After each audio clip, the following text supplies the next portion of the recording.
নামাজ পড়ছে একজন ব্যক্তি, সে আল্লাহর সাথে সরাসরি কথা বলছে, তার পাশে কথা বলা জায়েজ নেই। এমনকি নামাজরত ব্যক্তির পাশে কোরআন তেলাওয়াত করাও জায়েজ নেই। কথা কি বুঝতে পারছেন? একজন ব্যক্তি নামাজে দাঁড়িয়েছে, আল্লাহর সাথে কথা বলছে, পাশে আপনি কোরআন তেলাওয়াত করতে পারবেন না জোরে জোরে। মনে মনে করতে হবে, করতে চাইলে মনে মনে করতে হবে। অনেক সময় মসজিদের ভিতরে দেখবেন নামাজ পড়া হচ্ছে, শোরগোল করছে।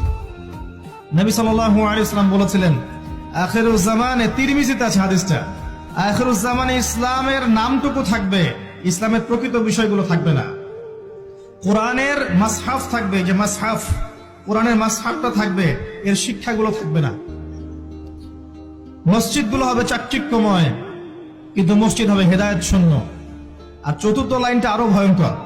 4 নম্বর লাইনে গিয়ে নবীজি বলেছেন সাল্লাল্লাহু আলাইহি ওয়াসাল্লাম, আসমানের নিচে জমিনের উপরে আল্লাহর সবচেয়ে নিকৃষ্ট সৃষ্টি হবেন এক শ্রেণীর আলেম, যাদের থেকে ফিতনা ছড়াবে এবং তাদের দিকেই ফিতনা ফিরে আসবে।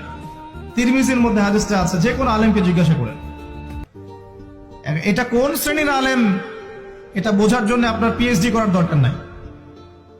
যারা দিনকে দুনিয়ার বিনিময়ে বিক্রি করেছে, তারাই সেই শ্রেণীর আলেম। যারা সত্য কথা বলতে ভয় পেয়েছে, তারাই সেই শ্রেণীর আলেম। যারা সত্যকে মিথ্যার সাথে মিশ্রিত করেছে, তারাই সেই শ্রেণীর আলেম।